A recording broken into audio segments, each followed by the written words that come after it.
3,000 years ago, the wealthiest maritime empire on Earth conducted millions of dollars in commerce every year without speaking a single word to their trading partners. They never shook hands, they never signed a contract, they never even looked their customers in the eye. And the system they built, using nothing but smoke signals, a line of goods on a beach, and a willingness to wait out, outlasted the pharaohs, outlasted Rome, and outlasted every military empire that tried to take their market share by force. The specific ritual they used is number 11 on this list, and once you understand the game theory behind it, you will recognize it running inside every negotiation, every supply chain, and every marketplace you have ever participated in. Number 6 on this list gave the ancient world's most powerful luxury product its name, and the families who controlled it charged the equivalent of 3 times its weight in gold for a single pound of it, making it the most profitable substance per ounce in the ancient world for nearly 1,000 years. And number 1 on this list is the commercial infrastructure tool the Phoenicians invented, not for art, not for religion, and not for government, but purely to keep track of who owed what to whom across 10,000 miles of ocean trade. You have been using it every single day of your life. You almost certainly learned it before you were 6 years old. Before phones, before banks, before contracts, before a shared language, these 12 moves built the world's first global trading empire, and every single one of them still runs the wealthiest businesses on Earth today. Hit subscribe because what you are about to learn was buried in history on purpose. The people who understood it built empires. The people who did not paid them for the privilege.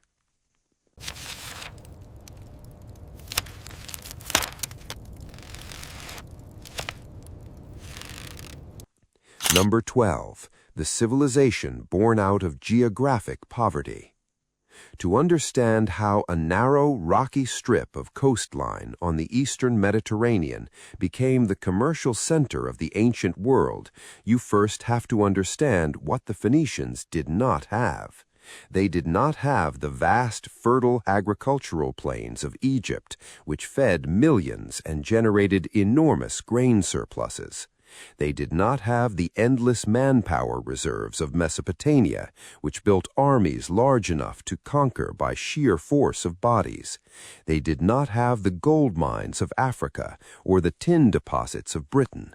They had a thin, mountainous coastline in what is now Lebanon, some of the finest cedar forests in the ancient world, and a shoreline that pointed directly out toward the open sea.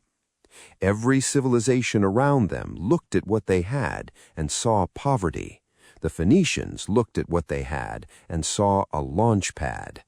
They stopped competing in the game everyone else was already playing: agricultural surplus, military expansion, territorial control, and invented a new game where what they had was exactly what was needed: ships, cedar to build more ships, and the coastline to launch them from.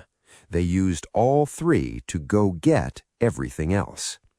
Every business that has ever built lasting wealth from a position of apparent disadvantage has made the same move. The constraint was never actually a constraint. It was the direction. Number 11, the silent trade and the beach that needed no language. Picture the mechanics. A heavy wooden Phoenician cargo hull pulls up to an isolated West African beach. The crew unloads massive crates of deep purple textiles, intricate glazed pottery, and raw cedar logs. They arrange them in a precise row on the wet sand. They light a column of thick black smoke from the shoreline fire, and then, without waiting, they row back out to their ship in anchor and watch from a distance. Hours pass. The beach sits completely empty. Then the foliage at the tree line moves. An isolated trading party emerges from the jungle canopy. They do not look out at the ships. They walk slowly along the row of foreign merchandise, inspect the goods carefully, and then, acting on an unwritten law both parties understood perfectly without ever discussing it, they place heavy piles of raw gold dust, elephant ivory, and rare jungle spices directly beside the Phoenician merchandise, then vanish back into the undergrowth.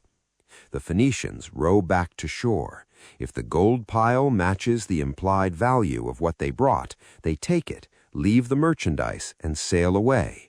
No word spoken, no hands shaken, no contract signed, no court to enforce anything.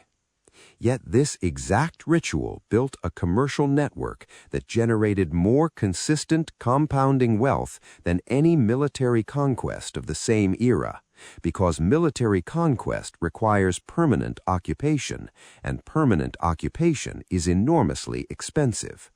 Silent trade required nothing but discipline and a willingness to wait, two things that have always been rarer than gold.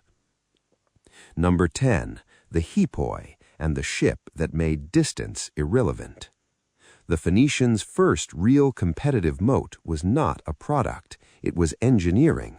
While most ancient Mediterranean vessels were relatively flat-bottomed coastal craft designed to hug shorelines and dart between nearby ports, the Phoenicians developed a class of heavy-hulled, deep-draft cargo ships called the Hippoi, named for the horsehead prow identifying them at sea.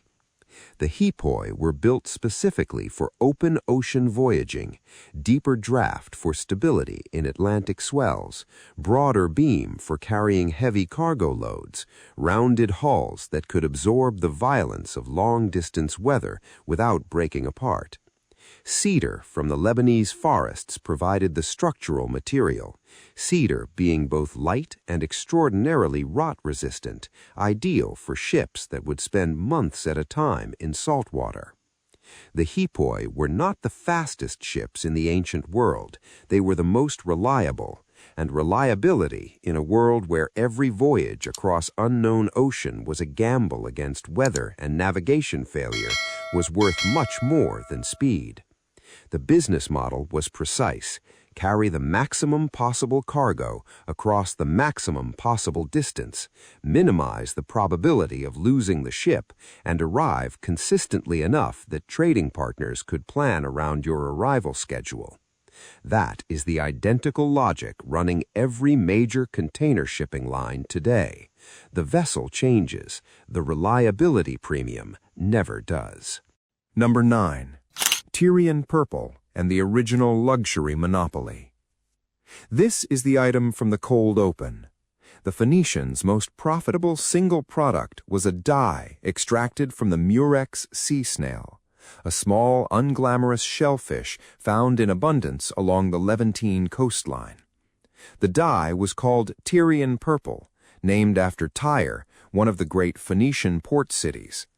Producing it required harvesting millions of snails, cracking their shells, extracting a tiny gland containing a few drops of fluid, and processing those drops through an elaborate series of oxidation steps that produced a color so vivid and so permanent that it actually grew brighter when exposed to sunlight rather than fading like every other natural dye of the era.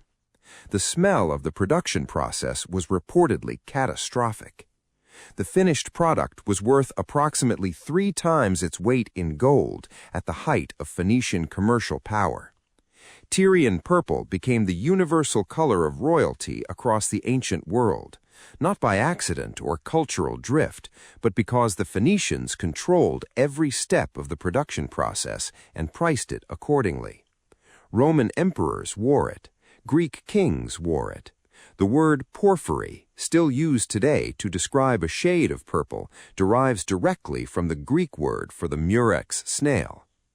The product worked on 2 levels simultaneously. It was genuinely extraordinarily difficult to produce, which justified its price on technical grounds. and it carried the accumulated social weight of centuries of royal association, which made its status entirely self-reinforcing.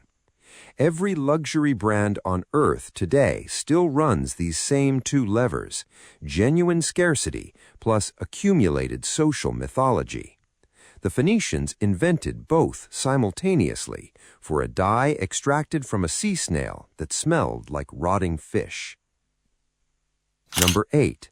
The Pillars of Hercules and the monopoly on access. The Phoenicians did not merely trade with the world beyond the Mediterranean. For a significant period of their commercial dominance, they controlled access to it. The Straits of Gibraltar, which the ancient world called the Pillars of Hercules, represented the only passage from the Mediterranean Sea into the Atlantic Ocean. Beyond that passage lay the uncharted coastlines of West Africa, the tin deposits of Britain, and the gold routes of sub-Saharan trade networks. The Phoenicians understood that owning the infrastructure of access was more valuable than owning any single resource on the other side of it. Their great colony at Carthage, positioned strategically in modern-day Tunisia, gave them a base from which they could monitor, tax, and, if necessary, block passage through the straits. For long periods, their navigators guarded their Atlantic routes with the same intensity that a modern technology company guards proprietary source code. Ancient sources record that Phoenician captains, when followed by curious competitor vessels trying to learn their routes, would deliberately run their own ships aground on shallow reefs rather than allow a foreign ship to shadow them and extract their navigational knowledge. One cargo lost was a recoverable business event. One route revealed to a competitor was a permanent reduction in competitive advantage. They did not own the gold of Africa or the tin of Britain. They owned the chokepoint that every other civilization had to pass through to reach them. That is the same competitive position held today by the small number of companies that control undersea internet cable infrastructure, semiconductor fabrication chokepoints, and the handful of deep-water ports that handle the majority of global container traffic. The Pillars of Hercules have never really closed. They have only changed location. Everything so far has been about how the Phoenicians positioned themselves between markets that could not reach each other. What comes next is more interesting. The internal systems they built to run a commercial empire stretched across 10,000 miles of ocean without a single modern communication tool to coordinate it. Number 7. The tin route and the asymmetry of value. The Phoenicians are believed to have reached the tin mines of Cornwall in southwestern Britain roughly 3,000 years ago, a voyage requiring navigation of the full length of the Mediterranean, passage through the Straits of Gibraltar, and weeks of sailing north along the exposed Atlantic coast of Europe. The reason they made this extraordinary journey at enormous risk is precisely the mechanism that drove every trade route they ever opened, the asymmetry of value. Tin was abundant in Cornwall. The local tribes dug it out of the ground with relative ease and had been doing so for generations. But tin in Britain had limited utility on its own. Combined with copper, it produced bronze, the highest military and agricultural technology of the ancient world, capable of doubling a tribe's crop yield and transforming a warrior's combat effectiveness overnight. In the markets of Carthage and Tyre, where metalworking was sophisticated, tin had a known market price constrained by competition. On a Cornish beach, that same tin was available for goods that were commonplace in Mediterranean markets, but miraculous to isolated tribes who had never seen them. The Phoenicians did not fight the Cornish tribes for their tin. They sailed 10 weeks across a dangerous ocean to offer manufactured luxury goods, dyed cloth, worked bronze implements, glazed pottery, and received in exchange a resource the local people did not know how to connect to the global market that valued it most. They voluntarily absorbed the enormous logistical risk of the voyage because the value gap between what they brought and what they received was wide enough to make the mathematics work every single time. That is the identical logic running behind every modern emerging market investment thesis and every business that has ever built its fortune by connecting two markets that could not find each other on their own. Number 6. Carthage and the franchise colony system. As the Phoenician trading network expanded westward across the Mediterranean, they faced a problem that every rapidly scaling business eventually confronts. How do you extend operations into markets too far away to manage directly from headquarters? Their solution was the trading colony, a system so structurally identical to the modern franchise model that the resemblance is not a coincidence. It is the same problem producing the same solution across 3,000 years of commercial history. Phoenician colonists established trading posts at strategic points along Mediterranean and Atlantic coastlines: Carthage in North Africa, Cadiz in Spain, Palermo in Sicily, Cagliari in Sardinia, and dozens of smaller outposts at every natural harbor along the route. Each colony was established with capital and resources from the home cities of Tyre and Sidon. Each operated semi-independently, managing its own local trading relationships and adapting to its own regional market conditions. Each maintained the same commercial standards, the same reputation for reliability, and the same silent trade protocols that the whole network ran on everywhere else. The colony at Carthage eventually grew powerful enough to establish its own sub-network of colonies, becoming the Western Mediterranean's dominant commercial power in its own right, which is precisely the outcome a well-designed franchise is supposed to produce. The franchisee becomes capable enough to extend the network further than the franchisor could have reached alone.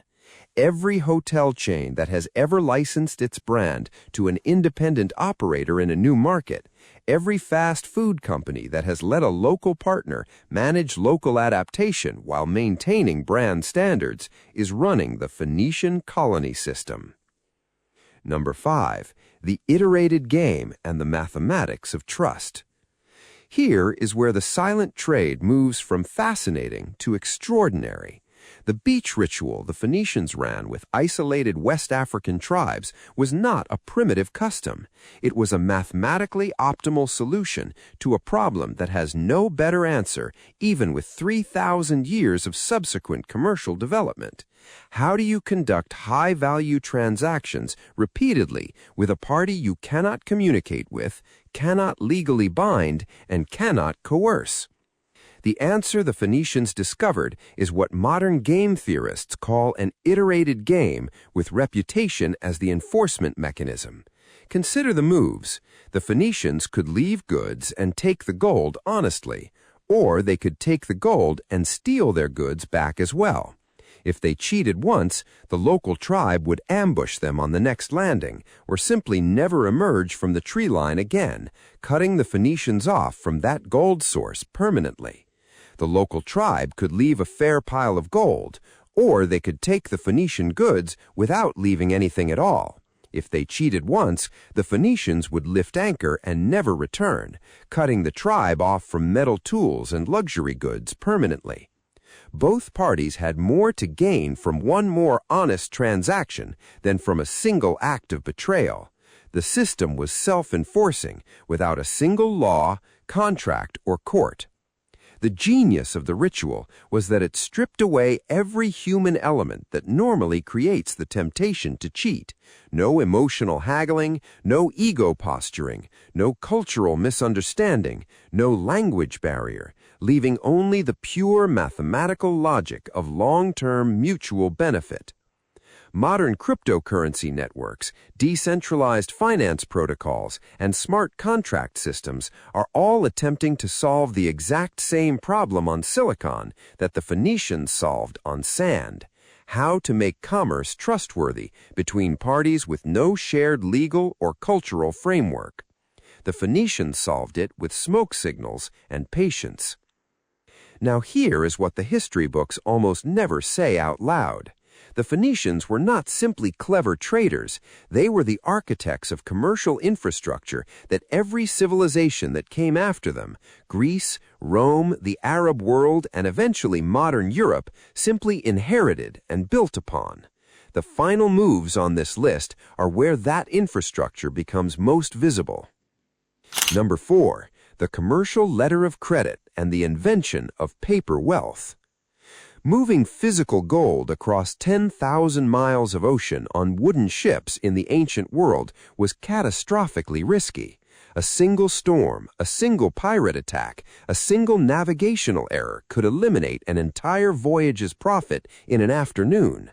The Phoenicians solved this problem with what is almost certainly one of the oldest financial instruments in commercial history, a system of written credit documentation that allowed a merchant to deposit value in one port city and withdraw its equivalent in goods or currency in a completely different port city without physically transporting the gold at all.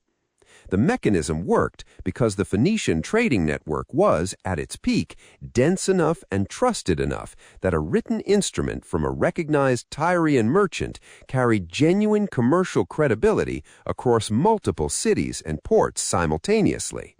A merchant in Tyre could write a document attesting to a deposit, and that document could be honored at a trading post in Carthage or Cadiz because everyone in the network knew that the reputation of the issuer was worth more than the cost of honoring the paper. The physical gold did not move, the trust moved. That is the foundational principle of every paper currency ever printed, every bank transfer ever executed, and every digital payment ever cleared. The Federal Reserve note in your wallet is not backed by gold sitting in a vault. It is backed by the collective trust of everyone who accepts it as payment. The Phoenicians discovered this principle while Rome was still a cluster of mud huts on the Tiber River. Number 3. Glass, grain, and the product portfolio that covered every market. One of the least celebrated aspects of Phoenician commercial genius was their instinctive understanding of diversification across market segments, the same principle running every modern conglomerate and every well-managed investment portfolio. Tyrian Purple served the luxury tier, emperors, kings, and the highest nobility. Cedar timber served the construction tier, any civilization with ambition to build, which in the ancient world meant virtually everyone. Grain, wine, and olive oil served the mass commodity tier, traded in enormous volume across the entire Mediterranean basin. Blown glass, for which the Phoenicians are credited as the primary commercial developers, if not the outright inventors, served the rapidly growing middle tier of merchants and prosperous households who wanted luxury but could not afford purple cloth. Each product line served a different customer, each carried a different price point, each was sourced from a different geographic zone of the trading network. If the luxury market contracted because a dynasty collapsed, the cedar trade continued. If the commodity grain trade thinned because of a regional surplus, the glass and purple trades compensated. The Phoenicians never built an empire dependent on a single product or a single customer class. They built a portfolio, and they let the diversification absorb the shocks that destroyed more narrowly specialized competitors, one product at a time. Every business school on earth teaches this principle today under the term portfolio theory. The Phoenicians were practicing it 30 centuries before the first business school opened. Number 2. The navigational knowledge monopoly. The Phoenicians' most carefully protected competitive asset was not their purple dye, not their ships, and not their gold. It was their navigational knowledge. The routes to the tin mines of Britain, the gold beaches of West Africa, and the amber coasts of the Baltic Sea represented decades of accumulated life-threatening voyaging experience, knowledge that had been purchased with shipwrecks and drowned sailors, and which could not be replicated without making the same dangerous journeys all over again. Their navigators were sworn to secrecy. Their charts were not shared with foreign pilots. Ancient sources record Phoenician captains deliberately running their own vessels aground on shallow reefs, destroying cargo and risking their crews, rather than allow a following ship to shadow their course and extract their route knowledge. One cargo lost was a recoverable event. One route revealed to a competitor was a permanent reduction in competitive advantage that could never be recovered. The accumulated knowledge of where to go, how to get there, and what awaited you at the destination was worth more than any single cargo it had been used to deliver. The modern equivalents are the proprietary algorithm, the undisclosed supplier relationship, and the hard-won operational knowledge that a company has spent years and enormous expense developing, and which loses its value the moment a competitor can simply copy it. The Phoenicians understood that the knowledge of how to reach the resource was more valuable than the resource itself. Number 1. The alphabet, invented to track who owed what. This is the item from the cold open. The Phoenician alphabet, 22 consonant characters, no vowels, written right to left, is the direct ancestor of the Greek alphabet, the Roman alphabet, the Arabic alphabet, the Hebrew alphabet, and through those lineages, essentially every alphabetic writing system in use on Earth today. The letters you are reading right now trace an unbroken lineage back to marks made by Phoenician merchants on clay tablets, wax boards, and papyrus in the holds of trading ships 3,000 years ago. The reason the alphabet was invented was not poetry, not religion, not art, not government record-keeping. It was invented to keep commercial records fast enough to keep pace with the speed of trade. The cuneiform script of Mesopotamia and the hieroglyphic system of Egypt both required years of specialist training to master, which meant that every commercial transaction meeting written documentation had to pass through a trained scribe. For a trading empire conducting thousands of transactions simultaneously across dozens of ports, a writing system that required a specialist at each location was an operational bottleneck that limited the speed and geographic scale of commerce. The Phoenicians needed every merchant, every ship captain, every trading post agent to record transactions accurately and independently without waiting for a specialist. 22 characters, each representing a single consonant sound, meant that a working merchant could learn to read and write well enough to maintain a commercial ledger in weeks rather than years. The alphabet spread across the ancient world not because it was aesthetically superior to cuneiform or hieroglyphics. It wasn't particularly. It spread because it was operationally superior for commerce, faster to learn, faster to write, and portable enough to scratch onto any surface in the hold of a moving ship. You learned to read before you were 6 years old because 3,000 years ago, a Phoenician merchant needed his ship captain to write down a cargo manifest without hiring a scribe. The infrastructure you use to process every thought, every contract, and every communication in your life was invented as a logistics solution. Every move on this list traces back to the same foundational discovery. The largest and most durable fortunes in history have never been built by the people who owned the gold, or mined the tin, or grew the grain. They have been built by the people who owned the infrastructure that connected the people with the gold to the people who needed it, and who made themselves indispensable to both sides of that transaction simultaneously. The Phoenicians did not own a single African gold mine. They owned the only ships capable of reaching the beach where the gold was left. They did not invent purple cloth.